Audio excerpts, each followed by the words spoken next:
पिछली बार हम कहाँ थे? कई लोग कल के लेक्चर में भी हो गए थे। मैंने गलती से लिंक आपके ग्रुप में रख दिया था।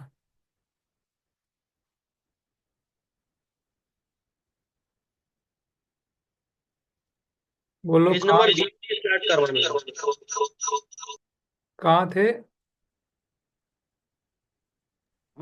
जीएसटी दिखाओ गाड़ियां लग गई। ફંક્શન પેજ નંબર 20 પૂરું કર્યું હતું આપણે। ओके।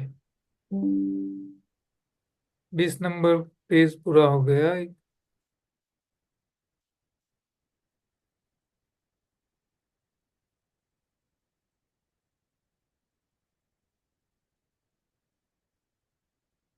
तो તેલ વાળો ફોન કર્યો ફોન થાય તારો થઈ ગઈ લાગે તો ખબર હું નહીં કર્યું બધું હમણાં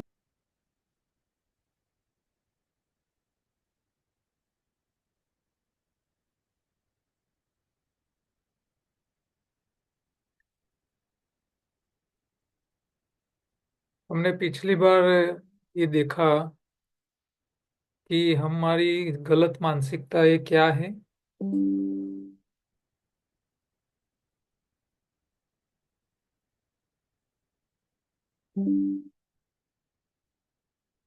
हम क्या क्या गलत चीजों को अपने स्क्रीन पे टच मत कीजिए, क्योंकि कोई किसी की स्क्रीन टच होने के कारण यहाँ अपने स्क्रीन के ऊपर लाइनें दिखने लगती है। तो आपको अनम्यूट होना हो तभी टच कीजिए, तब तक मत कीजिए।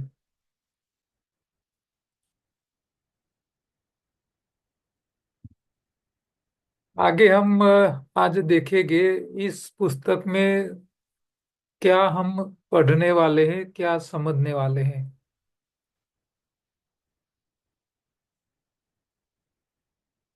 तो हमने शुरू में ही आपको एक वीडियो बताया था कि छोटे से स्पर्म और अंडे से गर्भ कैसे रहता है और पूरा मानव शरीर कैसे डेवलप होता है। तो हमारा शरीर जो है उसमें उसको ठीक रखने के लिए कोई रॉकेट साइंस की पढ़ाई नहीं करनी है। सिंपल सी बातें हैं। शरीर को कैसे मेंटेन करना है, क्या भोजन देना है, कैसे उसकी सफाई रखनी है। शरीर की बाहर की सफाई से ज्यादा इंटरनल सफाई बहुत जरूरी है। तो शरीर का सही भोजन और शरीर का सही सफाई, सफाई के तरीके, सही भोजन, ये दो चीजें ही, दो चैप्टर ही हमारे लिए ओवरऑल बुक के समझ सकते हो आप। जो लोग सही भोजन समझ लेंगे, सही सफाई समझ लेंगे, उनको समस्याएं नहीं रहती। अब शरीर की जो सफाई है इसमें मेन जो सफाई है उसमें अपनी डाइजेस्टिंग सिस्टम, पाचन तंत्र की सफाई, साथ में हमारी खून की सफाई, और यहाँ तीसरी सफाई जो नहीं लिखी है वो भी मैं यहाँ लिख लेता हूँ। वो है ऑर्गन की सफाई, अंग, अंगों की सफाई।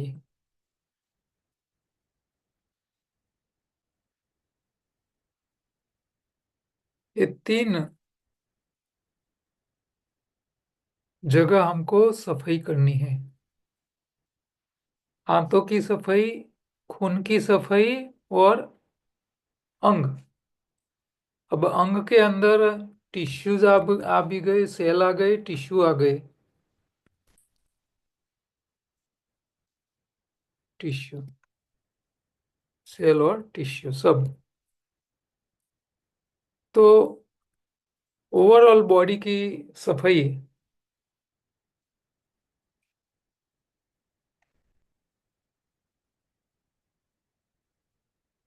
हमको कैसे करनी है वो समझना है। अब हमारे शरीर में सबसे ज्यादा मायने रखती है आंतों की सफाई, इसमें खास करके बड़ी आंत की सफाई। तो बड़ी आंत अपने आप साफ रहनी चाहिए, लेकिन वो नहीं रहती है, कॉन्स्टिपेशन रहता है। तो कॉन्स्टिपेशन होने के मेन 3 कारण हैं हमारे हिसाब से। एक तो मनुष्य की गलत मानसिकता, दुनिया का हर व्यक्ति ऐसा मानता है, दिन में खाओ 5 बार, निकालो 1 बार। ये सबसे बड़ी गलत मानसिकता के कारण शरीर में कॉन्स्टिपेशन रहता है, और कॉन्स्टिपेशन यानी कब्जियत सारी बीमारी की जड़ है। दूसरी गलती क्या है, शाकाहारी जीवों के लिए प्रकृति ने जो भोजन बनाया है, भोजन के जो नियम है उसका उल्लंघन करते हैं। तो प्रकृति ने कौन से नियम बनाए हैं और हम कौन से भोजन के नियमों का उल्लंघन करते हैं, उसको हमको समझना है। और तीसरा, भारी यानी वजनदार भोजन खाने की मनुष्य की आदत, हाई डेंसिटी। तो ये 3 कारण हमारे शरीर की समस्याओं के पीछे जिम्मेदार है।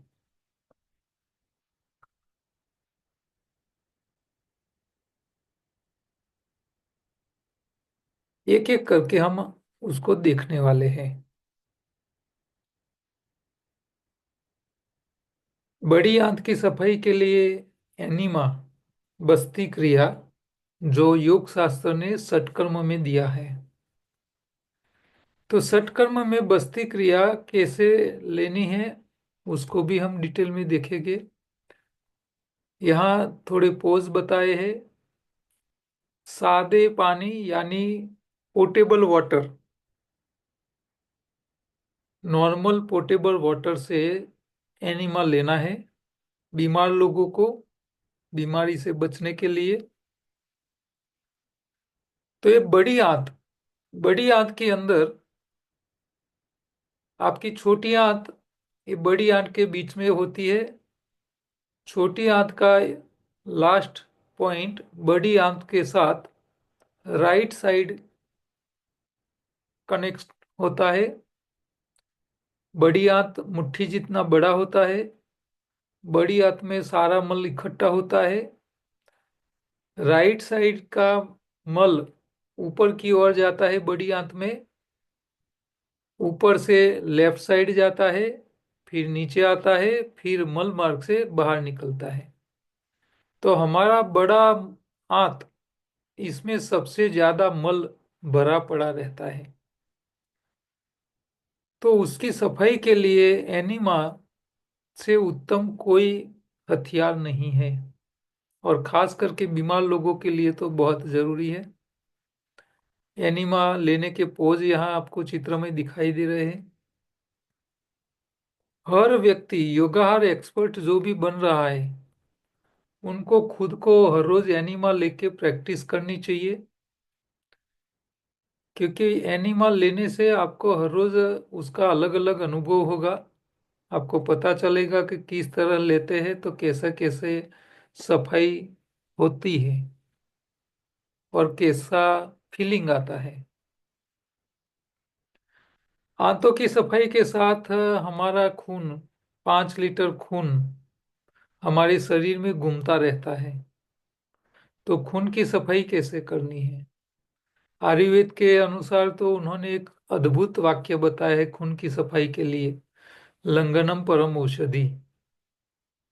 तो एक टाइम का उपवास अगले दिन खाए हुए भोजन का सारा कचरा सफाई करने का मौका देता है। तो हमारे शरीर में अगले दिन जो खाया हुआ भोजन है वो शरीर की गर्मी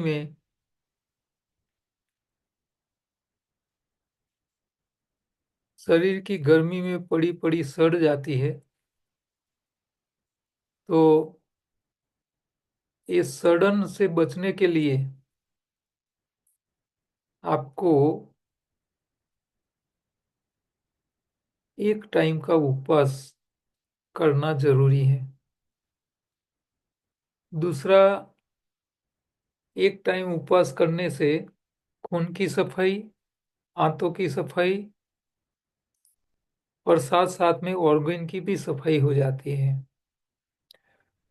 आयुर्वेद कहता है बिना भूख का भोजन और बिना प्यास का पानी दोनों जहर है। तो हम एक टाइम जब उपवास करते हैं, इंटरमीडिएट फास्टिंग करते हैं, तो इससे इंटरनल बॉडी की सफाई बढ़िया तरीके से हो जाती है। इसके साथ साथ हमारी आंतों में प्रोबायोटिक बैक्टीरिया जो डाइजेशन के लिए काम करते हैं उसकी संख्या भी बढ़ती है। कचरा शरीर का बाहर निकल जाता है। आंतों में 16 घंटे के उपवास के कारण आंतों में जो कचरा है वो आगे बढ़ जाता है। बीच में ब्रेक पड़ने के कारण नया भोजन और पुराना मल आंतों का वो एक दूसरे के संपर्क में नहीं आते हैं, जिसके कारण नया भोजन पुराने मल के साथ कनेक्शन में नहीं होने के कारण खराब होने से बच जाता है। शरीर का जो भोजन है उसके प्रकार कितने हैं उसको हमको समझना है। प्रकृति ने शाकाहारी प्राणी के लिए भोजन के लिए क्या व्यवस्था रखी है उसको समझने का प्रयत्न करना है। हमारे शरीर के लिए कैलोरी वाला भोजन कहाँ से मिलेगा, न्यूट्रिशन वाला कहाँ से मिलेगा, उसको समझना जरूरी है। और प्रकृति ने हमारे लिए जितना भी भोजन बनाया है वो स्वादिष्ट होता है। हर स्वाद शरीर में क्या काम करता है उसको समझने की जरूरत है। हमारे शरीर का जो खून है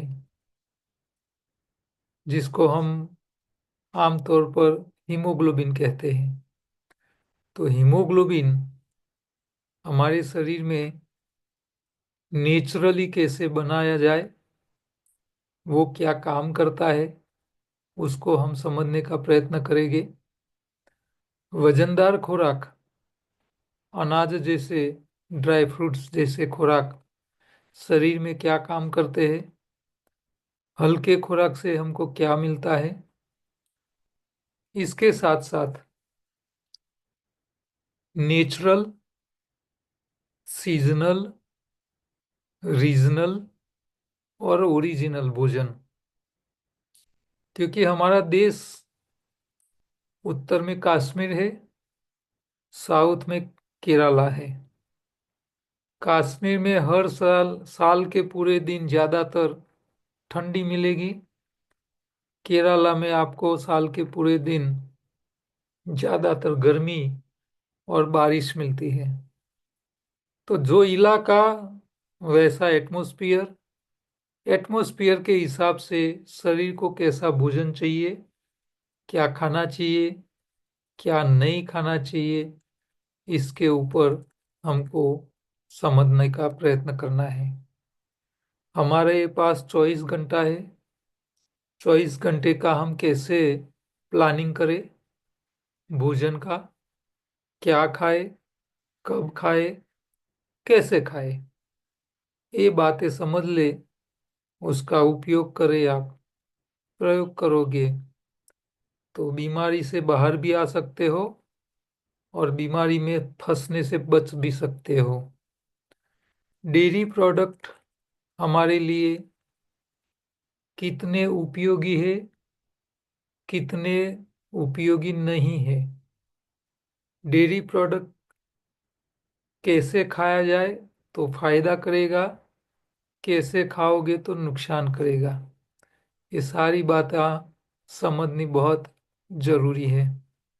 रात का एक टाइम का भोजन हमको कैसे खाना चाहिए, किसको क्या खाना चाहिए, किसको नहीं खाना चाहिए, उसके ऊपर भी हम पूरे कोर्स के दरमियान समझने का प्रयत्न हम करेंगे। तो हमारी पूरी कोर्स में शरीर की सफाई से लेकर शरीर का सही भोजन, उम्र के हिसाब से, बीमारी के हिसाब से क्या लेना है क्या नहीं लेना है, उसके ऊपर हम सीखने वाले हैं। इसके साथ साथ आदि व्याधि और उपाधि तीनों के साथ भी हम कनेक्शन क्या है इसको भी समझने का प्रयत्न करेंगे। अब शरीर जब काम करता है तो शरीर के अंदर एक आत्मा का अस्तित्व होता है। आत्मा होता है तो उसको हम जीव कहते हैं। आत्मा से ही शरीर काम करता है, शरीर जिंदा माना जाता है। जब शरीर डेड हो जाता है, मृत्यु हो जाती है, तब आत्मा शरीर को छोड़ देती है। ये हमारी सनातन की मान्यता है, रियलिटी है। तो जब तक आत्मा शरीर में है तब तक शरीर जो काम करता है, तो शरीर अपनी अपनी कैपेसिटी के हिसाब से शरीर के जो सिस्टम्स काम करते हैं, वो काम करने की जो ताकत होती है, काम करने की जो इंटेंसिटी है, उसको जीव की शक्ति कहते हैं। जीवनी शक्ति भी कई लोग कहते हैं, जीव की शक्ति भी कहते हैं।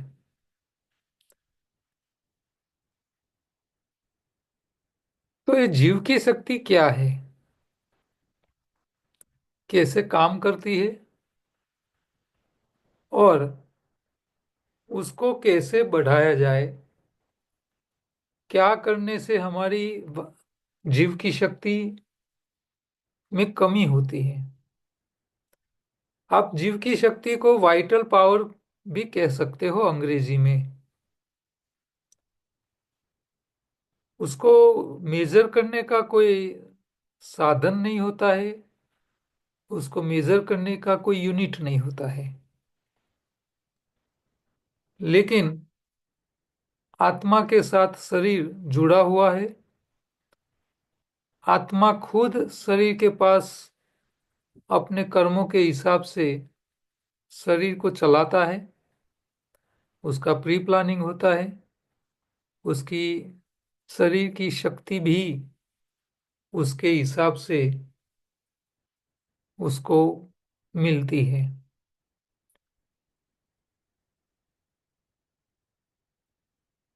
तो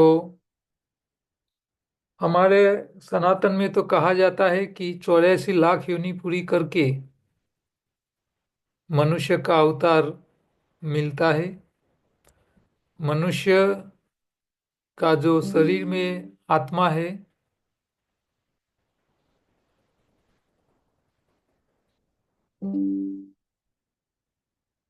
बार बार कट के हो जाता है कनेक्शन।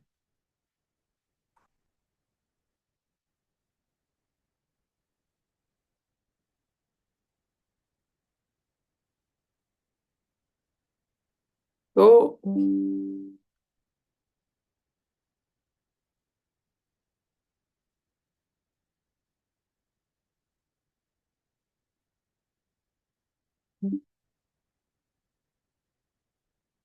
मेरी आवाज कंटिन्यूटी रहती है या बीच बीच में रुक जाती है क्या?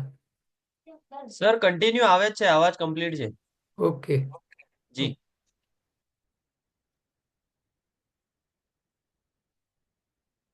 तो तो 84 लाख योनि पूरी करके मनुष्य का अवतार मिलता है, ऐसा हमारे शास्त्र कहते हैं। मनुष्य के शरीर के अंदर जो आत्मा का अस्तित्व है, उसको इतनी ताकत ईश्वर ने दे के रखी है कि वो ईश्वर की तरह काम कर सकता है।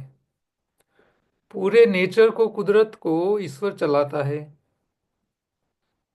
ईश्वर चाहे इसके हिसाब से पूरी प्रकृति चलती है। तो प्रकृति को भी कंट्रोल करने की ताकत मनुष्य को ईश्वर ने दी है। इसीलिए हमारे शास्त्र ये भी कहते हैं, आत्मा ही परमात्मा है। एक मनुष्य सोच के वो चाहे तो एक हरा भरा जंगल को रण भी बना सकता है, और वो चाहे तो रण को हरा भरा जंगल बना सकता है। ये जो ताकत है वो सब प्राणियों को नहीं मिली है। एक मनुष्य के अलावा किसी को ये शक्ति ईश्वर ने नहीं दी है। तो क्रिएशन और डिस्ट्रॉयशन, आप नया पैदा भी कर सकते हो और प्रकृति का नष्ट भी, नाश भी कर सकते हो। ये दोनों काम आप कर सकते हो। तो आपको ईश्वर की हिसाब से, ईश्वर जो काम कर सकता है वैसा काम आपको करने की शक्ति ईश्वर ने दी है। तो ये काम करने की जो ताकत होती है उसी को ही जीव की शक्ति कहते हैं। जीव यानी आत्मा, उसकी ताकत उसको कहते हैं। तो मनुष्य को इतनी बुद्धि दी हुई है कि उसका उपयोग वो करके अपनी शरीर की ताकत, जीव की शक्ति, आत्मा की ताकत, आत्मा की शक्ति का उपयोग कर सकता है। और साथ में अपने जीवन का जो मूल उद्देश्य है वो है मोक्ष। तो कर्म के साथ साथ वो मोक्ष भी के रास्ते आगे बढ़ सकता है, आध्यात्मिक उन्नति भी कर सकता है। सर मनुष्य को कोई क्वेश्चन अभी नहीं करेंगे, वो बाद में हम करेंगे। मनुष्य छोटे बच्चे से जन्म लेता है, उक्त होता है, गृहस्थ होता है, वानप्रस्थ जिंदगी में जाता है, और लास्ट में उसको अपना शरीर को छोड़ना पड़ता है। तो बच्चे से लेके बुढ़ापा आए तब तक उनके शरीर को ठीक रखने के लिए उसका डेवलपमेंट, उसका डाइजेशन, उसका मेंटेनेंस, ये सब कैसे होता है उसको हमको समझना पड़ेगा। और समझ जोगे आप तो इससे आपकी बॉडी की वाइटल पावर आप कंट्रोल कर सकोगे, जीव की शक्ति को आप कंट्रोल कर सकोगे। योग शास्त्र में हमने पढ़ा है कि हमारा शरीर 5 कोश का बना हुआ है: अन्नमय, प्राणमय, मनोमय, विज्ञानमय और आनंदमय कोश। तो ये क्या है, पहले थोड़ा उसको सिंपल भाषा में उसको हम समझेंगे। ऐसे तो इसके ऊपर बड़े बड़े पुस्तकें लिखे हुए हैं, हम डिटेल में उसको समझने के लिए जाएंगे तो फिर हमारा कोर्स 1 साल तक चलेगा। तो ऐसा नहीं हम कर पाएंगे, हमारी भी मर्यादाएं हैं। हमको बेसिक उसको समझ लेना है कि बे अन्नमय का मतलब क्या है। तो आपको जो शरीर आपको दिख रहा है फिजिकल, तो वो शरीर भोजन से बनता है। भोजन यानी आप जो खाते हो उसी से ही शरीर का विकास होता है, उसका डेवलपमेंट होता है, मेंटेनेंस होता है।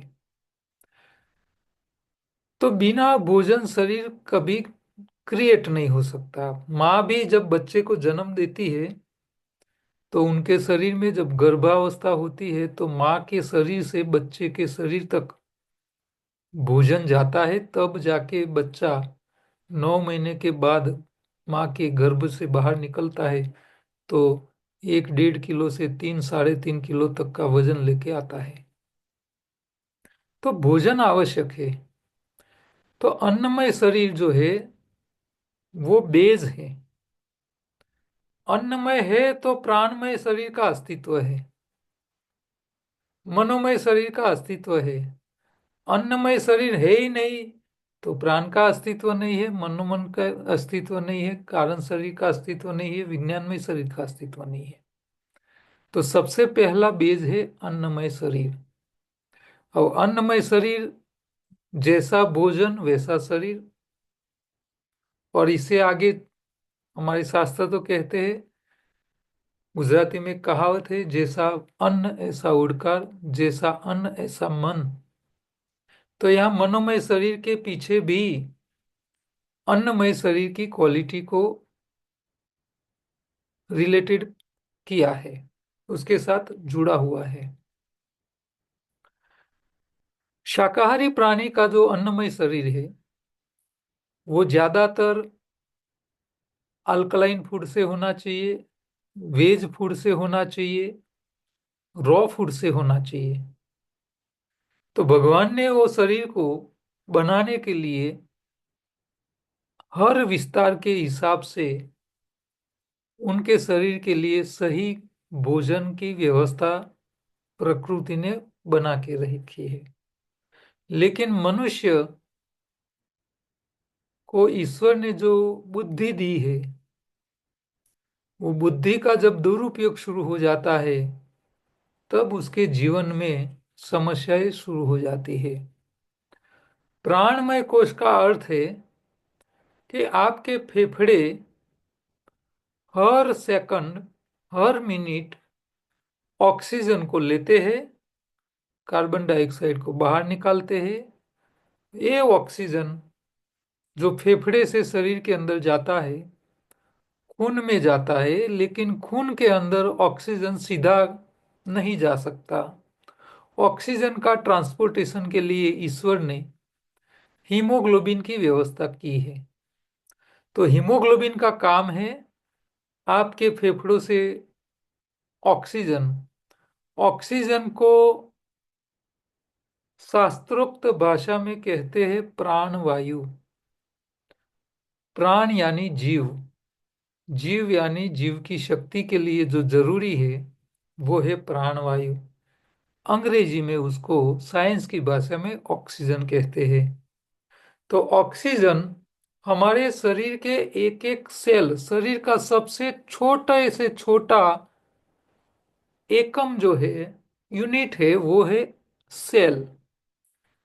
कई प्रकार के सेल इकट्ठा होते हैं तब जाके टिश्यू बनता है, और कई प्रकार के टिश्यू इकट्ठा होते हैं तब जाके ऑर्गेन बनता है, अंग बनता है, और कई अंग इकट्ठा होते हैं तब जाके सिस्टम बनती है। तो मान लो हमारी पाचन तंत्र की सिस्टम है, तो पाचन तंत्र में अंग कितने हैं? एक तो दांत है, जिह्वा है, अन्नली है, स्टमक जठर है, छोटी आंत है, बड़ी आंत है, और लास्ट में रेक्टम से लेके मल मार्ग। तो ये पूरा रास्ता हो गया। यही पाचन तंत्र के साथ पेंक्रियाज जुड़ा हुआ है, लीवर जुड़ा हुआ है। तो वो भी पाचन के लिए उसके साथ हेल्प करने वाले ऑर्गेन है। तो अलग अलग ऑर्गेन इकट्ठा होते हैं तब सिस्टम बनती है। ऑर्गेन से टिश्यू से बनता है, और टिश्यू सेल इकट्ठा होने से बनते हैं। तो हमारे शरीर में छोटे से छोटा जो कोई पार्ट है तो वो है सेल। और हर सेल को जिंदा रहने के लिए ऑक्सीजन चाहिए, और ऑक्सीजन सेल के एक एक सेल तक पहुंचाने की जिम्मेदारी हमारी रेस्पिरेटरी सिस्टम यानी श्वसन तंत्र को ईश्वर ने दी है। तो प्राणमय कोश श्वसन तंत्र के साथ जुड़ा है। श्वसन तंत्र का काम है प्राण वायु यानी ऑक्सीजन लेना, शरीर के एक एक सेल तक प्राण वायु पहुंचाना। प्राण वायु से सेल जिंदा रहता है। सेल को जिंदा रहने के लिए प्राण वायु के साथ कैलोरी भी चाहिए, ताकत भी चाहिए। तो ये ग्लूकोज के तौर पे उसको कैलोरी भी मिलती है। ग्लूकोज जब खर्च होता है जिंदा रहने के लिए कैलोरी के रूप में ऑक्सीजन की हाजिरी में, तो बर्निंग होता है ऑक्सीजन का, ग्लूकोज का ऑक्सीजन की हाजिरी में, तब जाके कार्बन डाइऑक्साइड बनता है। तो हर सेल कार्बन डाइऑक्साइड रिलीज करता है, वो खून में मिक्स होता है। वो कार्बन डाइऑक्साइड हीमोग्लोबिन जो फेफड़ों से सेल तक ऑक्सीजन लेके आया था, वही हीमोग्लोबिन सेल में पैदा होने वाला जो कचरा बोलते हैं, वायु स्वरूप कचरा, जिसको बोलते हैं हम कार्बन डाइऑक्साइड, अंगार वायु, वो कार्बन डाइऑक्साइड फेफड़ों तक ले जाने की जिम्मेदारी भी हीमोग्लोबिन के सर पे है। तो हमारा प्राणमय कोश जितना मजबूत, जितना ताकत वाला, इतना हमारी वाइटल पावर ज्यादा, बॉडी की एनर्जी लेवल ज्यादा।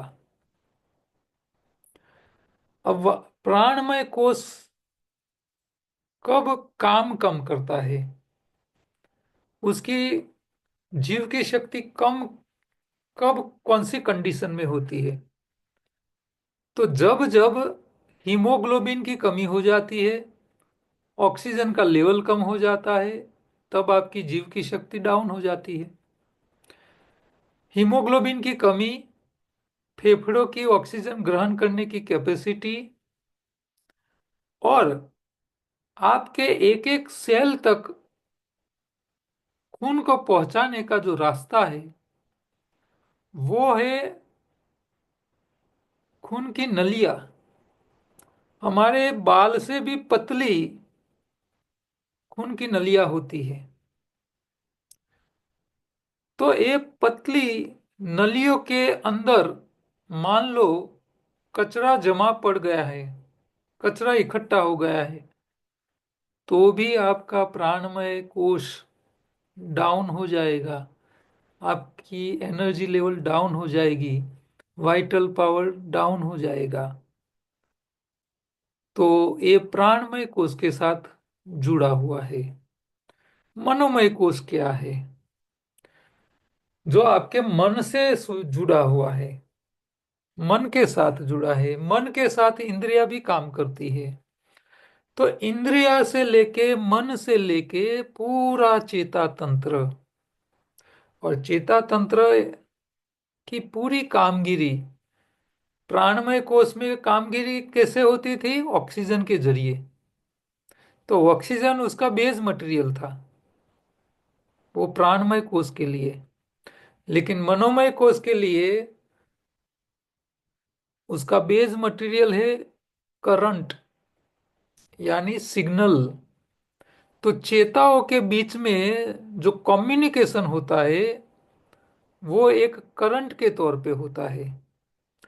तो एक चेता दूसरी चेता को मैसेज देता है, वो मैसेज दूसरी चेता तीसरी को भेजता है।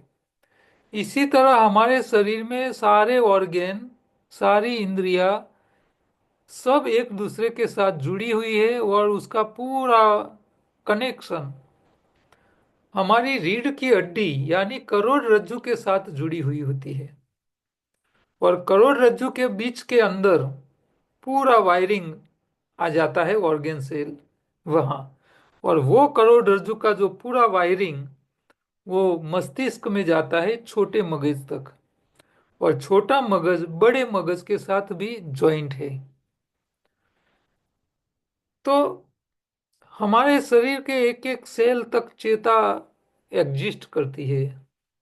आपको कहीं शरीर के कोई भी ऑर्गन में, कहीं भी कोई भी लोकेशन पे मान लो कोई चींटी काटती है, तो आपको सेकंड के लाख में भाग के समय में इमीडिएट आपको आपके माइंड तक उसका मैसेज पहुंच जाता है।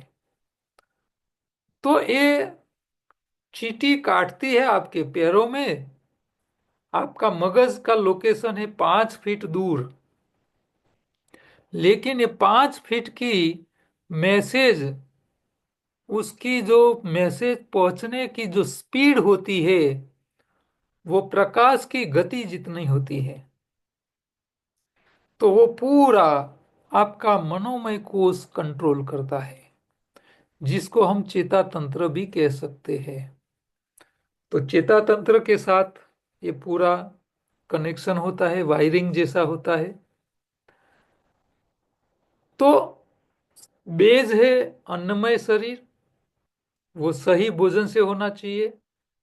प्राणमय शरीर, ऑक्सीजन लेवल आपका बताता है। मनोमय शरीर आपकी चेताओं की कैपेसिटी दिखाता है। आगे है विज्ञानमय शरीर। तो विज्ञानमय शरीर में क्या है, रासायनिक प्रक्रिया होती है। तो रासायनिक प्रक्रिया हर एक ऑर्गेन में अलग अलग जगह अलग अलग तरीके से होती है। मान लो आपने कोई भोजन खाया तो आपके स्टमक में रसायन आते हैं, उसका काम है स्टमक में आए हुए भोजन को डाइल्यूट करना, उसको सॉफ्ट करना, उसको डाइजेस्ट हो जाए ऐसा उसका कन्वर्जन करना। आपकी आंतों में जब जाता है तो आंतों के अंदर भी थोड़ा सिक्रेशन होता है रसायनों का। आपका लीवर भी गोल ब्लेडर के रास्ते लीवर में से एक रस पैदा करके भेजता है। आपका पेंक्रियाज भी शुगर को कंट्रोल करने के लिए वो अल्फा और बीटा सेल के जरिए एक इंसुलिन पैदा करता है। तो ये भी एक रसायन है। मान लो आपको कोई कर्म करने में आपको बहुत आनंद आ रहा है, कोई हिल स्टेशन पे गए हैं, वहाँ की एकदम ब्रीज हवा आपको एकदम आनंददायक हवा आपको मिल रही है, तो आपके शरीर के अंदर इतनी आनंद बढ़ जाता है, आप ऐसे महसूस करते हो जैसे स्वर्ग में आ गए हो। तो उस टाइम आपके शरीर के अंदर, मगज के अंदर इस प्रकार के हॉर्मोन्स डेवलप होते हैं, उसकी ग्रंथियां होती है जो हॉर्मोन्स को बनाती है। तो जब हॉर्मोन्स क्रिएट होते हैं तो आपके शरीर को पूरा आनंद का अनुभव, स्वर्ग का अनुभव होने लगता है। और अचानक से आप कोई दुर्घटना के बारे में सुनते हो, तो दुर्घटना जब ऐसी, आप फोन आ गए, आप वहीं खड़े हो हिल स्टेशन पे, आप आनंद से स्वर्ग का अनुभव कर रहे हो, और आपको किसी का फोन आए कि फलाने आपके कोई रिलेटिव के साथ एक्सीडेंट हो गया और उसका देहांत हो गया, तो इमीडिएट आपका जो आनंद का जो फीलिंग था वो इमीडिएट एक ही सेकंड में शोक में कन्वर्ट हो जाता है। आप दुखी दुखी हो जाते हो इमीडिएट। तो इतनी फास्ट चेंज जो हो जाता है वो पूरा रसायन, उसके पीछे रासायनिक प्रक्रिया जिम्मेदार होती है। तो ये पूरा केमिकल प्रोसेसिंग जो होता है शरीर के अंदर वो है विज्ञानमय कोश, रासायनिक कोश भी उसको कहते हैं। तो ये विज्ञानमय कोश है। इसके साथ चेताएं काम करती है, प्राणमय शरीर काम करती है, अन्नमय शरीर भी काम करती है। तीनों इसके साथ जुड़े हुए हैं, वो रासायनिक प्रक्रियाओं को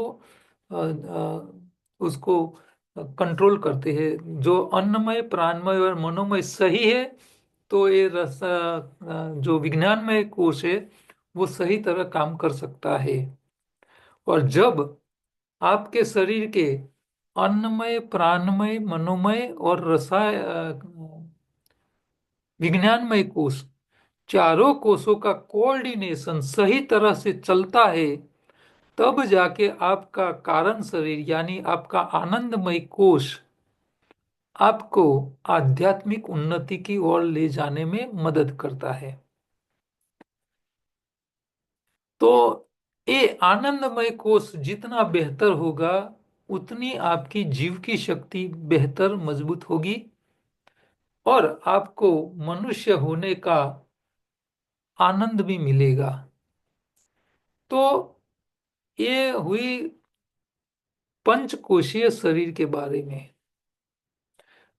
जो बात यहाँ नहीं लिखी हुई है वो साथ साथ में ये भी है कि ये पूरा पंचकोशीय शरीर हमारे शरीर के अंदर अलग अलग चक्रों के साथ भी जुड़ा हुआ होता है।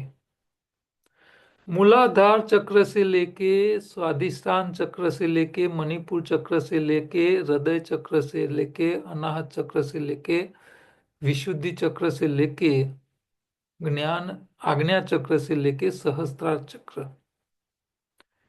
तो ये चक्रों की स्थिति पोजीशन और इसकी जागृति भी ये पंचकोशीय शरीर के साथ जुड़ी हुई होती है। बच्चा जब छोटा होता है तो इसके अंदर आनंदमय, प्राणमय, अन्नमय, विज्ञानमय ये सब कोष एक्टिव ही है। लेकिन एक बच्चे के अंदर उसकी जो सोच है, उसकी जो इच्छाएं होती है, वो उसको खिलौने की ओर उसको ज्यादा अट्रैक्ट करती है। आप छोटे बच्चे को 2,000 रुपये की नोट दोगे ना, तो वो थोड़ी देर पकड़ेगा, लेकिन खिलौना देख लेगा तो वो नोट को फेंक देगा। वो खिलौनों को जल्दी पकड़ लेगा। क्यों? क्योंकि उसको खेलने में आनंद आता है। तो उस टाइम उसका जो बॉडी का पूरा कंट्रोल है, वो ये हमारी जो चक्रों, जिसको हम कुंडलिनी कहते हैं, वो कुंडलिनी जागृत होती रहती है। वैसे वैसे वो शरीर की अपनी अपेक्षाएं, उसकी सोच, उसका विचार, उसकी काम की अपेक्षाएं, उसकी मान्यताएं सब बदलती रहती है।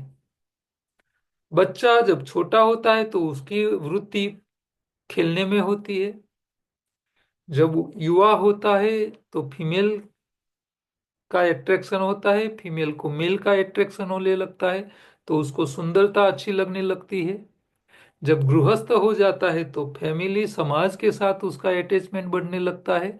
उसकी सोच सामाजिक सोच के ऊपर ज्यादा फोकस करने लगती है। जब उसका वानप्रस्थ जिंदगी आता है तब उसका आ, ये जो कुंडलिनी, वो अपनी स्थिति चेंज होती जाती है। हर स्टेज में कुंडलिनी जागृत रहती है और कुंडलिनी एक एक स्टेज करके आगे बढ़ती रहती है।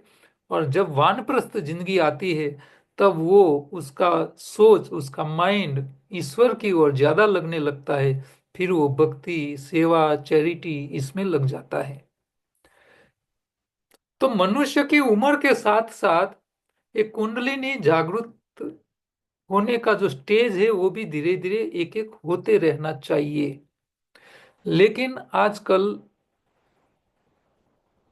जो लाइफस्टाइल हो चुकी है, भोजन इतना खराब हो चुका है कि उसकी उम्र के हिसाब से जो उसकी कुंडलिनी जागृत होनी चाहिए, उसके बिहेवियर में चेंज आना चाहिए, वो नहीं आ रहा है।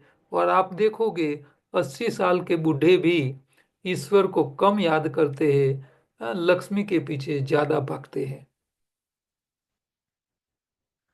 तो ये क्यों है?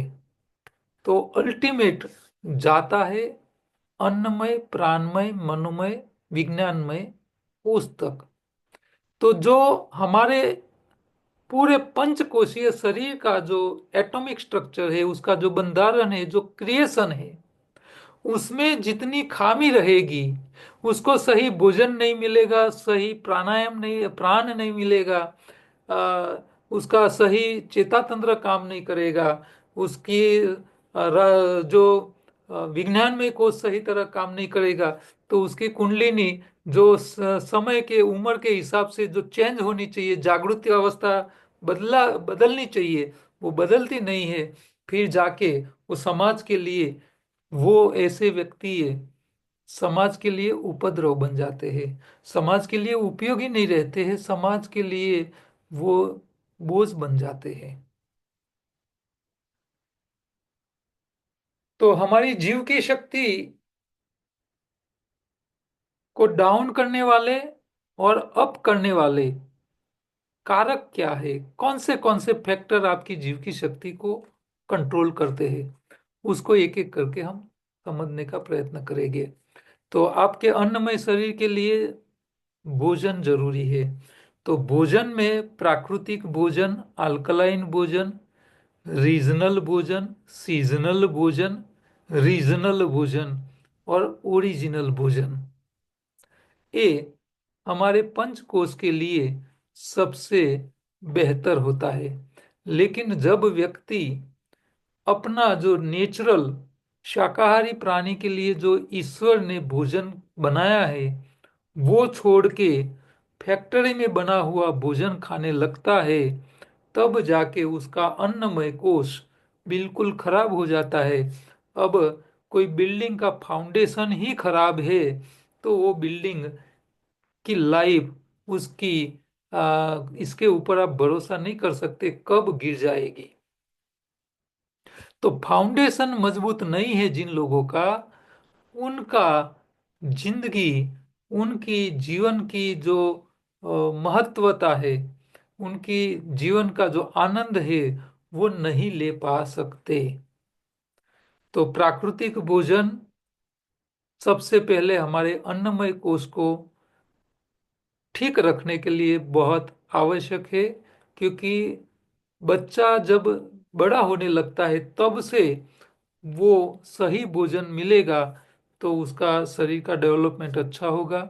नहीं मिल पाएगा तो उसकी सोच के साथ साथ समाज में वो बच्चे जब बड़े होते हैं तो समाज को उपयोगी की जगह अनुपयोगी ज्यादा हो जाते हैं।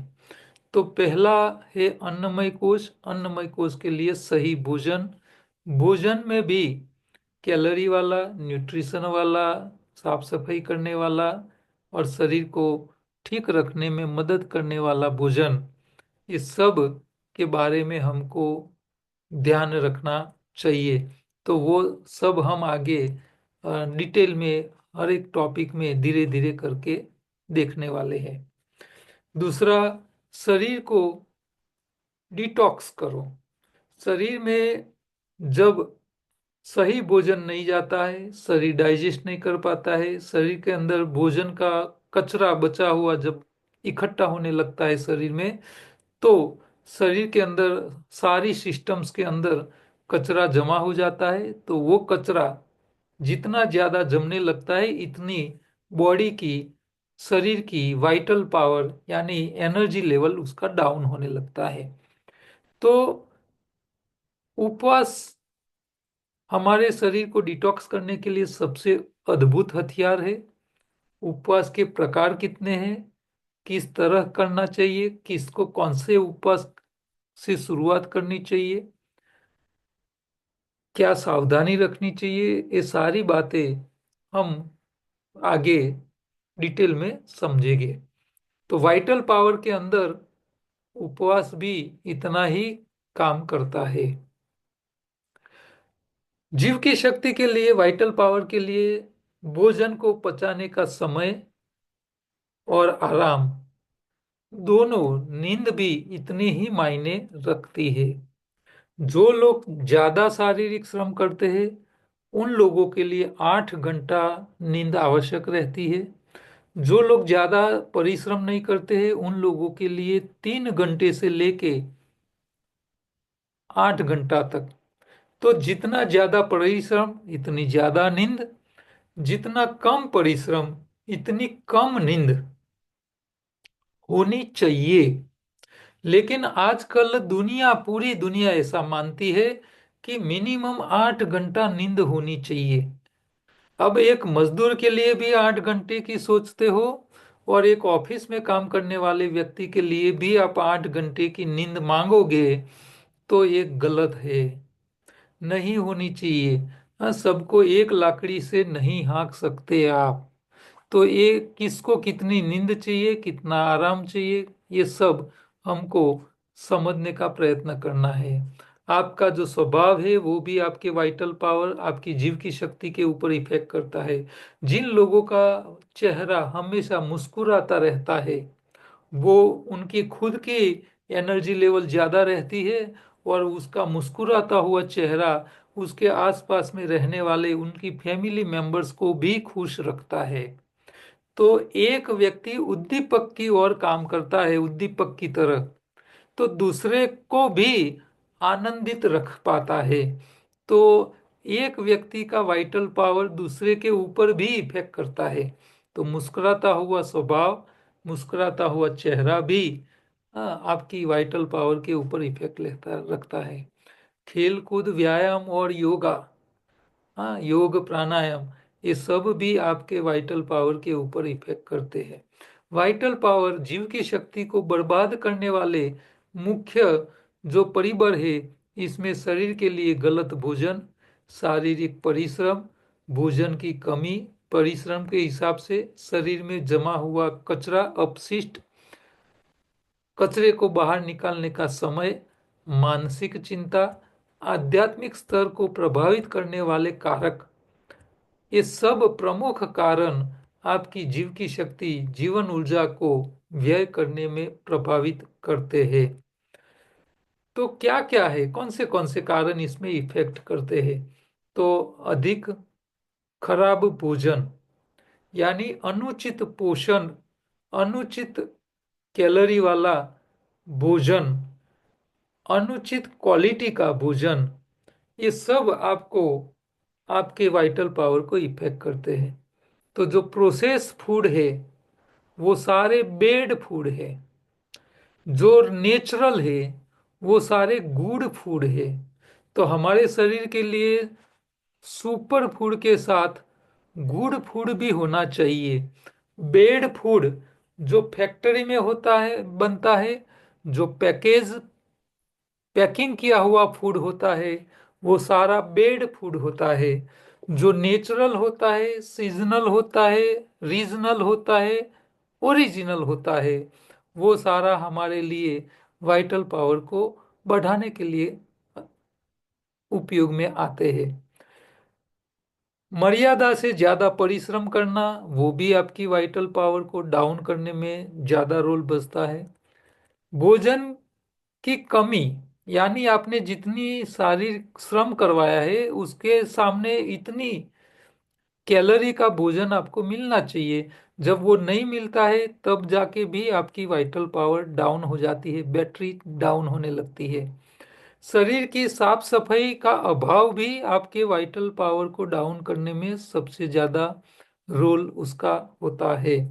तो उसको शरीर की सफाई मैंने आपको बताया, आपकी आंतों की सफाई, आपके खून की सफाई, आपके ऑर्गन की सफाई, आपके सेल टिश्यू की सफाई, ये सब समय समय पे होना चाहिए। जैसे आपकी गाड़ी की आप सर्विसिंग कराते हो समय समय पे, 2-3 महीने में गैरेज में भेज के उसके फिल्टर चेंज कराते हो, उसके जो कार्बोरेटर होता है, उसके प्लग के अंदर जो कचरा होता है, उसके एयर फिल्टर से लेके, ऑयल फिल्टर से लेके, फ्यूल के फिल्टर, ये सब आप साफ सफाई करवाते हो। उसका ऑयल, पानी, हवा सब कुछ चेक कराते रहते हो। जितना ध्यान आप अपनी गाड़ी के लिए करते हो उतनी साफ सफाई शरीर के लिए हम नहीं रखते हैं, तब जाके समस्याएं खड़ी हो जाती है। तो बॉडी क्लिंजिंग ये बहुत बड़ा रोल बसता है अपने शरीर की वाइटल पावर के लिए। मानसिक स्ट्रेस, टेंशन, अच्छा कई बार ये भी होता है कि पुरुष जो होते हैं वो एक साथ एक ही काम को अच्छी तरह कर पाते हैं। आप पुरुष को एक साथ 5 काम दे दोगे तो वो 5 एक साथ सही तरह से नहीं कर पाएगा, पांचों बिगड़ जाएंगे। लेकिन इसके सामने स्त्री को एक साथ आप 5 काम दे दोगे तो पांचों काम एकदम सही तरीके से, अद्भुत तरीके से उसको निपटा सकती है। शारीरिक श्रम वाला काम जो होता है वो पुरुष अच्छी तरह कर सकता है, शारीरिक श्रम वाला काम स्त्री कम कर सकती है। लेकिन एक साथ मल्टीटास्किंग वो सबसे ज्यादा भगवान ने ताकत दी है, तो वो है स्त्रियों को। तो जब एक साथ ज्यादा काम का लोड आ जाता है तो पुरुष सबसे ज्यादा डिप्रेशन में आ जाता है, मानसिक टेंशन में आ जाता है। तो जब टेंशन का पारा ऊंचा होने लगता है, उसका लेवल हाई होने लगता है, एक साथ ज्यादा काम उनको आ जाते हैं, तब जाके उसकी एनर्जी लेवल डाउन हो जाती है। तो स्ट्रेस मुक्त जिंदगी, स्ट्रेसलेस लाइफ, ये हमारी प्रायोरिटी होनी चाहिए। इसके साथ ये अत्यधिक मैथुन, ये युवा लोगों की जिंदगी को बर्बाद कर देता है। और जो सेक्सोलॉजिस्ट होते हैं वो गलत संदेश देते हैं युवाओं को कि ज्यादा मैथुन से अशक्ति नहीं आती। ये इतना झूठ बोलते हैं कि मैं उसके ऊपर ऐसा मानता हूं कि ये लोग युवाओं की जिंदगी को बर्बाद करते करते रहते हैं, ऐसी गाइडलाइन, ऐसी गाइड करके। वो सबसे ज्यादा पाप कर रहे हैं। उनको पता नहीं है कि मैं क्या कर रहा हूँ, लोगों की जिंदगी के साथ कैसे खिलवाड़ कर रहा हूँ। उनको खुद को इसके ऊपर प्रयोग करना चाहिए कि ज्यादा मैथुन करने से शक्ति आती है या नहीं आती है। हाँ, उनको बोलो कि 50 बार करे दिन में, तो पता चलेगा उसको कि भी कितनी ताकत रहती है उसकी। लेकिन ये लोग गलत बातें बता के युवाओं को जिंदगी को बर्बाद कर लेते हैं। इसके साथ साथ फिल्म इंडस्ट्री है, ये स्पोर्ट्समैन वाले, ये सब लोग गलत प्रोडक्ट्सों का एडवर्टाइज करके युवाओं की वाइटल पावर को बहुत बड़ा नुकसान कर रहे हैं। आध्यात्मिक मान्यताएं भी वाइटल पावर के ऊपर इफेक्ट करती है। आपकी आध्यात्मिक मान्यताएं, जब आपका आत्मा अध्यात्म को नहीं मानता हो, क्योंकि आपका आत्मा दूषित है, आपके पिछले कर्मों का जो फल है वो आपको इस जन्म में दुख ही आपको भुगतना है। तो आप गलत काम करते हो, आपकी मान्यताएं आध्यात्मिक नहीं रहती है, आपके आचरण में सात्विकता नहीं रहती है, तब जाके आपका वाइटल पावर बहुत डाउन हो जाता है। तो आध्यात्मिक की ओर आपकी नजर, आध्यात्मिक उन्नति के लिए आपकी जो फीलिंग, आपका नजर, वो आपको आपकी वाइटल पावर को, आपकी जीव की शक्ति को इफेक्ट करने में बहुत असर करता है। इसके साथ साथ उम्र भी इसके ऊपर असर करता है। छोटे बच्चों में वाइटल पावर इतना ज्यादा होता है कि सबसे ज्यादा एनर्जी लेवल बच्चों में होता है। फिर तो 25 साल तक सबसे ज्यादा रहता है वाइटल पावर। 25 से 60 साल के बीच वाला जो गृहस्थी का आश्रम समय है, उसके इसके अंदर थोड़ा डाउन हो जाता है। फिर वानप्रस्थ जिंदगी में काफी डाउन हो जाता है। तो उम्र के हिसाब से भी वाइटल पावर इफेक्ट करता है। तो ये हमारी जिंदगी के साथ ये सब बातें जुड़ी हुई है।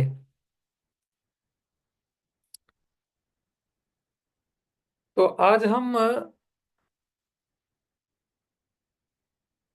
30 नंबर के पेज पे आए हैं, 8 नंबर के टॉपिक के ऊपर। आप लोगों को इसको याद रखना है, नोट करके रखना है। हमारा अगला लेक्चर आएगा अगले मंगलवार को। तो आपको अभी जो मैंने बातें बताई, इसमें कई बातें पुस्तक के अंदर नहीं लिखी हुई है, लेकिन जब पुस्तक लिखा तब वो नहीं लिखा हुआ होगा, हमें याद नहीं आया होगा। लेकिन जो बात बताने की जरूरत थी, आवश्यक थी, वो मैंने अभी आपको ये टॉपिक के साथ साथ बता दिया है। आज के टॉपिक के ऊपर आपको किसी भी प्रकार की कोई क्वेश्चन है, कुछ पूछना है, तो आप अपने आप को अनम्यूट करके सवाल करोगे।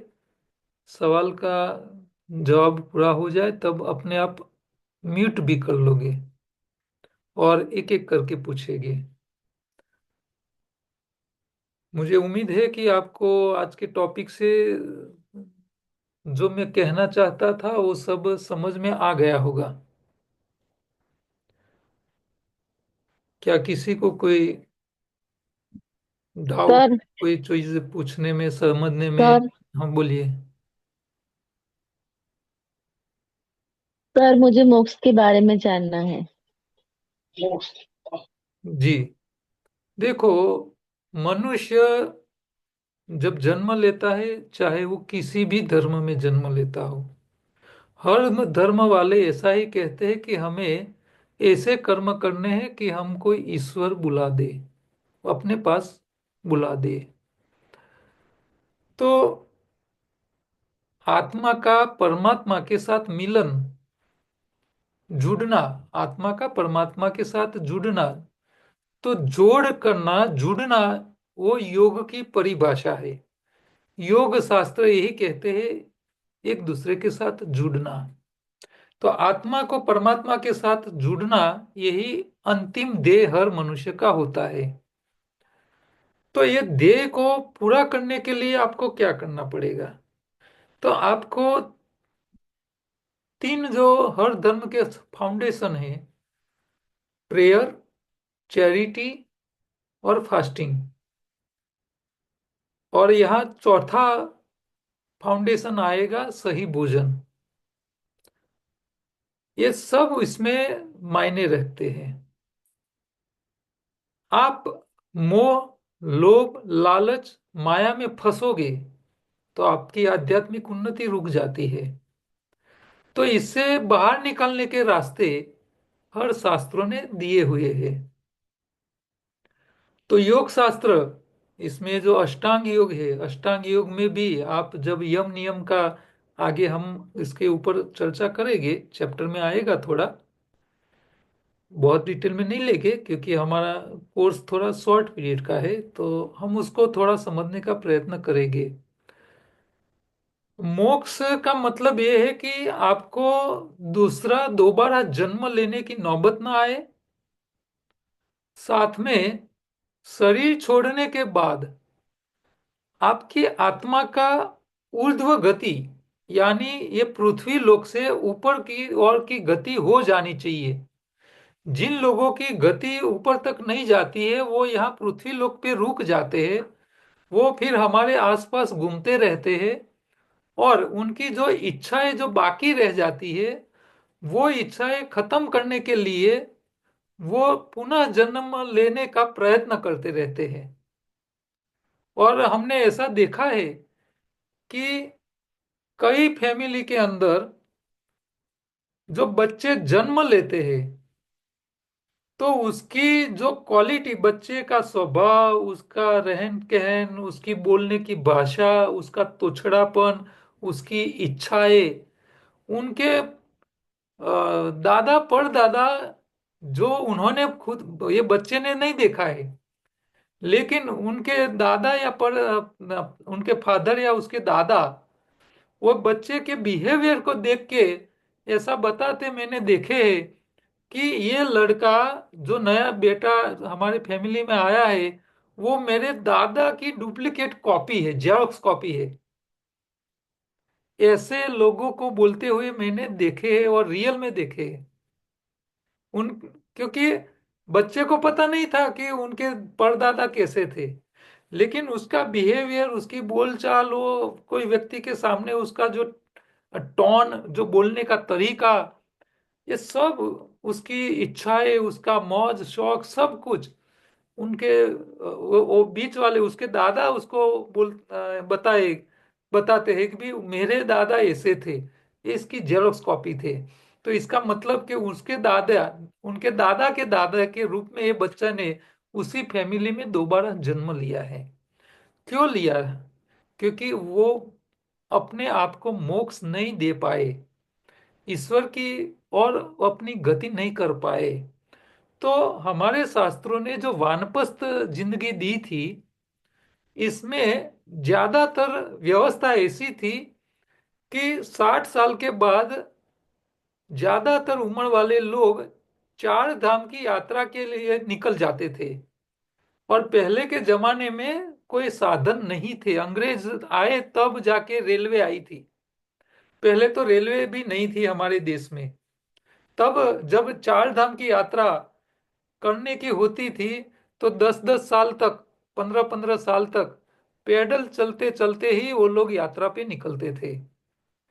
तो अपनी कुटुंब को छोड़ के जब यात्रा पे निकल जाते थे, आध्यात्मिक रास्ते पे निकलते थे, तो ईश्वर को सामने रख के, ईश्वर की जो जगहें है जहाँ आध्यात्मिक चेतनाएं ज्यादा है, ऐसी जगहों पे वो यात्राएं करते थे, ईश्वर का भजन करते करते चलते थे, अपने शरीर के लिए अपनी इच्छाओं, मोह माया लोभ लालच सब छोड़ के, क्योंकि उन्होंने पूरी जिंदगी जो भी कमाया था, जो भी मान पान लिया था, वो सारा अपने गांव में, अपने कुटुंब में सारा छोड़ के सिर्फ कपड़े पहन के निकल जाते थे।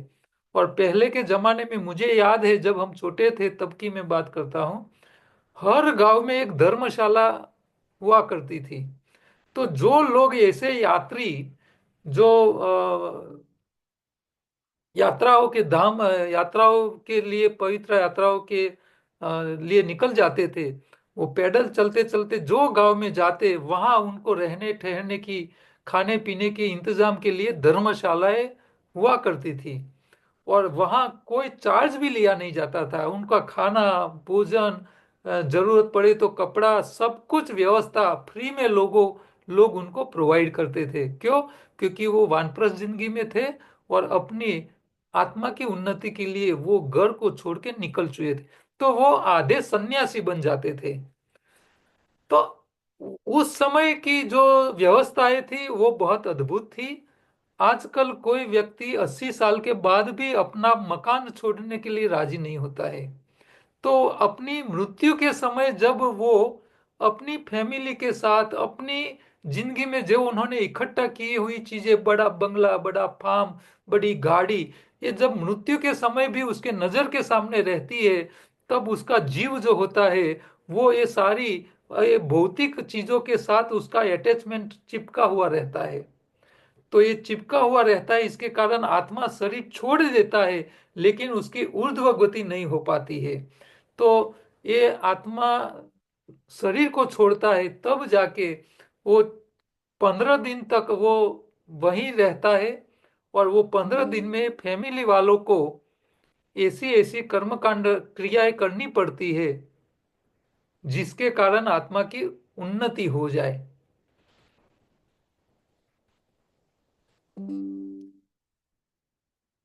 आवाज आ रही थी या कट गई थी?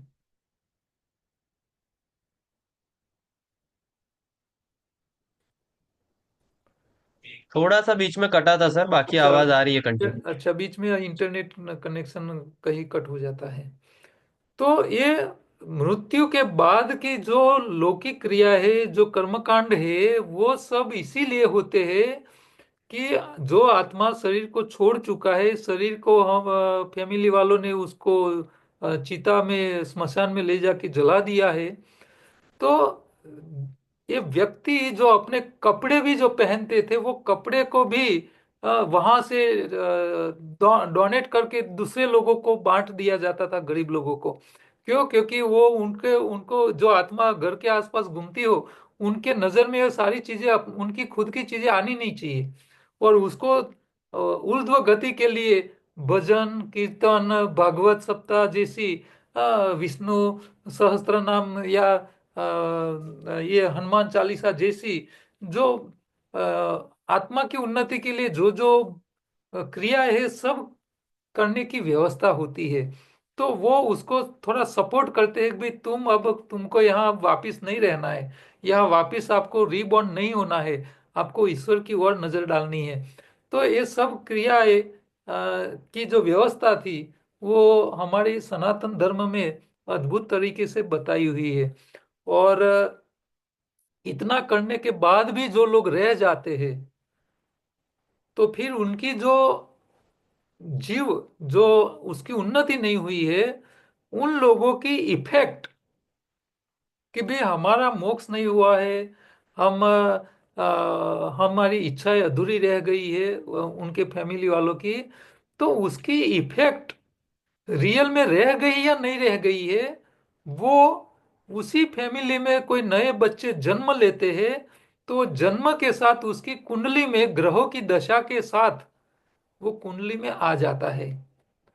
तो बच्चा कोई फैमिली में जन्म लेता है तो उसकी जो कुंडली निकलती है, इसमें पितृदोष हो, कालसर्प योग हो या शापित दोष, ये तीन दोष ऐसे होते हैं जो ऐसा शो करते हैं कि उनकी फैमिली के अंदर जो पहले कोई मर गया है, उसके दादा परदादा, कोई ना कोई फैमिली में जिसका देहांत हुआ है, उसका मोक्ष नहीं हुआ है, उसकी मोक्ष गति नहीं हुई है, तो उसकी इफेक्ट उसकी जन्म की कुंडली में आ जाती है। और ये दिखाता है कि भी तुम्हारे पूर्वजों को अभी ठिकाने लगाने का बाकी है। और जब सही कुंडली देखने वाला व्यक्ति, अच्छा व्यक्ति, सही लालचू लोभी नहीं होना चाहिए, क्योंकि कई लोग ऐसे ज्योतिष मैंने देखे हैं कि अपनी कर्मकांड ज्यादा बड़ा करवाने के लिए जो नहीं है वो भी कुंडली में दिखा के फैमिली के पास से ज्यादा पैसा वसूल कर लेते हैं। तो ऐसे गलत लोगों की मैं बात नहीं कर रहा हूं, लेकिन जो रियल में सहे सच्चे ज्योतिष होते हैं वो सही ढूंढ पाते हैं, उसकी कुंडली बना पाते हैं, और उसके पीछे जो बाकी रह गई क्रियाएं उसका कर्मकांड करवा लेते हैं। उसके बाद जब नए बच्चे जन्म उसी फैमिली में लेते हैं, तो उनकी ये जो दोष युक्त जो कुंडलियां होती है वो नए बच्चों के जन्म के साथ वो निर्मूल हो जाती है। तो ऐसे काफी कई प्रकार के एग्जाम्पल हमने देखे हुए हैं। और लोगों के जीवन में ये जन्म और पुनर्जन्म की रिलेटेड जो असरें होती है, इसके बाद उनके उन लोगों का उद्धार करने के बाद उसकी फैमिली के अंदर जो चेंज आ जाता है, जो परिवर्तन आता है, जो समस्याओं में से फैमिली बाहर आ जाती है, ऐसा सब हमने देखा हुआ है। तो आ, हमको क्या ध्यान रखना है? दूसरे लोगों का मोक्ष हो या न हो, लेकिन हमको एक माइंड सेट करके रखना है कि ये जीवन हमको ईश्वर ने दिया है। ईश्वर ने उनके कर्म करने के लिए दिया है, अपने लिए कुछ नहीं है। पहला तो ये सोच रखना पड़ेगा। आपका भोजन सात्विक होना चाहिए, आपके विचार सात्विक रहना चाहिए, आपके व्यवहार सात्विक रहने चाहिए, आपको ईश्वर को हर रोज याद करना चाहिए, आपके घर के अंदर वातावरण पवित्र रहे इसके लिए आपको रोज होम हवन होते रहने चाहिए, और भजन कीर्तन होते रहने चाहिए। आप अपना वातावरण पवित्र रखोगे, आपके विचार पवित्र रखोगे, आपका भोजन पवित्र रखोगे, आपके व्यवहार पवित्र रखोगे, तो मैं मानता हूं कि आपको फिर मृत्यु के समय आप मोह माया लोभ लालच में नहीं फंसोगे। और जब नहीं फंसोगे तो फिर आपका मोक्ष अपने आप मिल जाएगा, क्योंकि ईश्वर अ, किए हुए कर्म का फल जरूर देता है। और मैंने तो ऐसे लोगों का जीवन भी देखा है कि पूरी जिंदगी, एक गुजराती में कहावत है, बोरा ना भगवान होए। तो भोरपन भोलपन जो होता है कि भाई आप कोई भी, मान लो घर में कोई इंसिडेंट हो गया, कोई व्यक्ति आपको कुछ बोल गया, आपके साथ किसी ने कुछ गलत कर लिया, आपके पैसे उन्होंने ले लिए, कुछ भी हो गया, आपका प्रमोशन आपकी जगह होती थी, आप लायक थे, लेकिन आपकी जगह दूसरा पॉलिटिक्स करके वो आपकी जगह बैठ गया, कुछ भी हो जाता है आपके जीवन में, जितनी भी घटनाएं होती है वो घटना आपके आत्मा के साथ उसको टच नहीं होने दो, उसको शरीर को उसकी इफेक्ट नहीं आनी चाहिए। तो मगज पे आप जब कोई चीज नहीं लेते हो तो आपके अंदर भोलपन रहता है, आप मोह माया से बंधन में नहीं आते हैं। और ऐसे लोगों को जब लास्ट में ऊपर जाने का समय हुआ होता है, तब उन लोगों ने लास्ट समय पे ईश्वर भगवान उसको लेने आए हैं ऐसे एविडेंस देके वो लोग गए हैं। ऐसे घटनाएं भी हमने देखी हुई है इस समय में भी।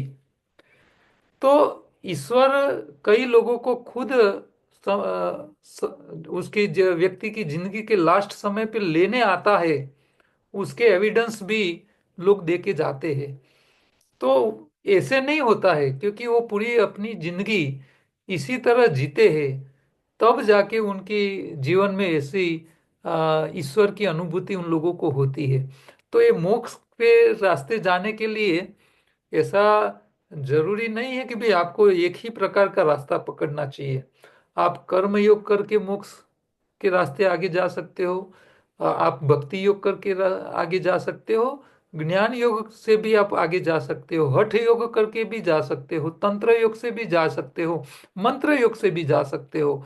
आपको जो भी रास्ता चुनना है वो आप चॉइस कर सकते हो। और कई लोग तो अवधूति को ढूंढ लेते हैं। हाँ, इस धरती पे अवधूत लोग भी हयात होते हैं, तो उनके साथ जुड़ जाते हैं, और अवधूतों के आशीर्वाद से भी लोगों की जिंदगी सफल हो जाती है। तो हर एक व्यक्ति को अलग अलग रास्ते, अपने मोक्ष के रास्ते चॉइस करने का अवसर मिलता है। अपनी इच्छा के हिसाब से आप आगे बढ़ सकते हो। ठीक है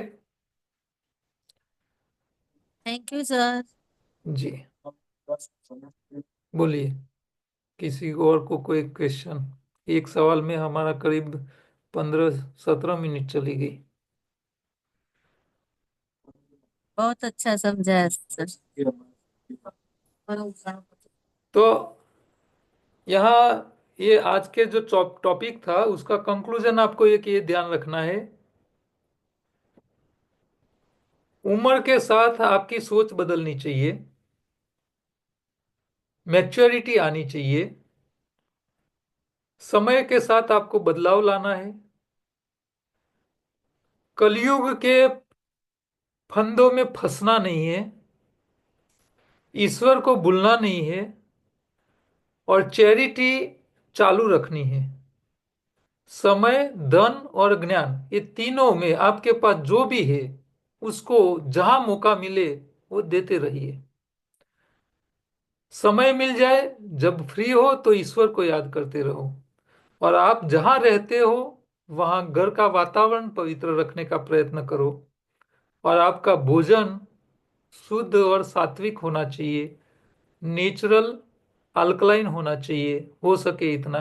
क्योंकि हमने ये भी देखा है कि हमने ऐसे व्यक्तियों को देखा है जो गवर्नमेंट ऑफिसर थे।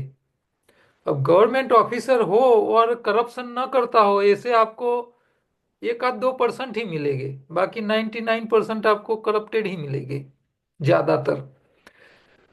तो जो व्यक्ति गवर्नमेंट ऑफिसर थे, करप्शन के बिना कोई काम नहीं करते थे, जब उन लोगों ने अपना भोजन बदला, शरीर में बीमारी के कारण उन लोगों ने डाइट को चेंज किया, जब उसका भोजन सात्विक हो गया तो उनके विचार सात्विक होने लगे। फिर उन्होंने अपने जो ऑफिस के जो काम थे, जो बिना पैसे फाइल अपने टेबल से दूसरे टेबल पे नहीं जाती थी, वो बिना पैसे अपने आप जानी शुरू हो गई।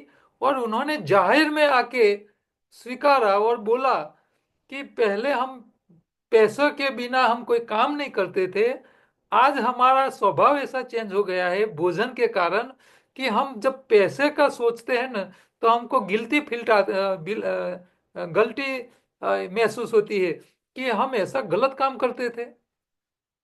तो भोजन, सात्विक भोजन से व्यक्ति का व्यवहार भी बदल जाता है। तो ये सब इफेक्ट आती है।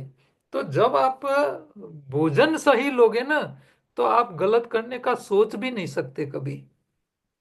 हाँ, ईश्वर आपको अनुमोदित ही नहीं करेगा कि भाई आप गलत काम करो, अपने आप हो जाएगा। तो ईश्वर का अस्तित्व सब जगह है। हाँ, भोजन में है, वातावरण में है, यज्ञ में है, भक्ति में है, कीर्तन में है, सब जगह ईश्वर का अस्तित्व है। आपको सिर्फ उसको अनुभव करना है। तो अनुभव के रास्ते यही है। हाँ, आपको इस सब के ऊपर आपको फोकस करना पड़ेगा, उसको व्यवहार में लेना पड़ेगा। जब तक आप उसको प्रैक्टिकल अनुभव नहीं करोगे तब तक आपका इसका अनुभव नहीं मिलने वाला है। सर ये चेता चेता किसको कहते हैं चेता? चेता तंत्र, चेता तंत्र, हाँ, रेस्पिरेटरी आप जो सोचती हो, याद रखती हो, आपकी उंगलियों को हिलाती हो तो कैसे हिलती है, आपको पैर को कैसे चलाते हो, तो ये सब चेता से काम होता है। आपके मसल्स को ऑर्डर कौन देता है? हाँ, वो चेता करती है। और चेता ऑर्डर कहाँ से करती है? तो आपकी सोच से, आपकी मगज से आती है। तो वो पूरा तंत्र होता है, वायरिंग होता है शरीर के अंदर। ओम सर, जी। कारण शरीर के बारे में समझाओ ना सर। कारण शरीर, कारण कारण शरीर। कारण शरीर ऐसा है कि आपकी अन्नमय, प्राणमय, मनोमय और विज्ञानमय शरीर, ये चारों शरीर एकदम परफेक्ट होते हैं। तब जाके आपकी जो आध्यात्मिक शक्ति इतनी बढ़ जाती है, आपकी ऑरा उसकी बढ़ जाती है व्यक्ति की। और उसको ये सामाजिक जो मोह माया लोभ लालच होती है, वो उसको टच नहीं कर सकती है। वो इससे दूर रहता है, उसको कोई इसकी इफेक्ट नहीं आती है। वो तब ऐसे हो जाते हैं कि भी संसार में रहते हैं, लेकिन आपको सन्यासी जैसा उसका जिंदगी हो जाती है। तो ये उन लोगों की जो कारण शरीर है वो एकदम एक्टिव हो चुका है, ऐसा आप मान सकते हो। कि उनकी बीवी भी मर जाएगी ना तो उसको शौक नहीं लगेगा कि भी मेरी बीवी मर गई, मेरा बेटा मर गया, या मेरा घर में कोई बड़ा इंसिडेंट हो गया। वो उसको थर्ड पार्टी की ओर देखता है, उसके उनके मन पे कोई इफेक्ट नहीं आती, उनके व्यवहार में कोई इफेक्ट नहीं आती।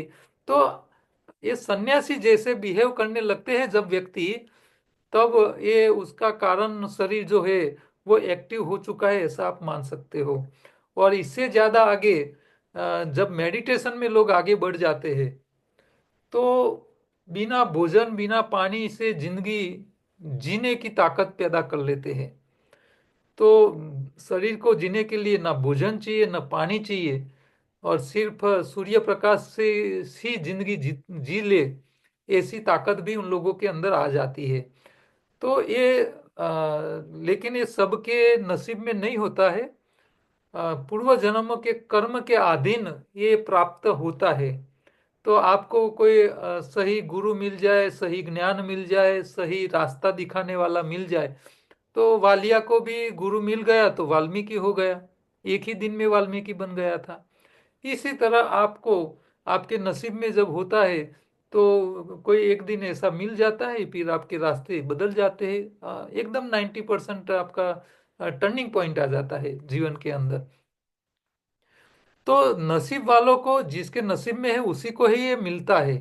बाकी सबके नसीब में नहीं होता है, क्योंकि व्यक्ति के पिछले कर्मों के कारण उसकी फैमिली के मेंबर, बच्चे, आने वाली बहू, इतने उनके पड़ोसी, ये सब ऐसे ही इकट्ठा होते हैं कि उनको, उनकी आध्यात्मिक उन्नति को दबा के रखते हैं, उसको आगे निकलने ही नहीं देते।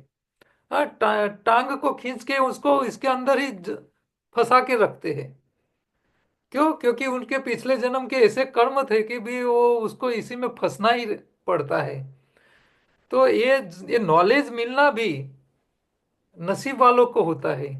आप लोगों को ये योगा का कोर्स करने का मिल गया, तो ये क्या आप नसीब मानते हैं या नहीं मानते हैं? सबके नसीब में नहीं है ये सब नॉलेज। हाँ, ये सबके नसीब में नहीं है। तो जिसके नसीब में हो वही उसको पाता है। तो आपके नसीब में होगा ऐसा कुछ मिलने वाला, तभी जाके तो ये सब मिल रहा है आपको। बाकी अ, सबके लिए नहीं होता है। ठीक है, तो हम अभी एंड करेंगे यहाँ। अगले मंगलवार को दोबारा मिलेंगे।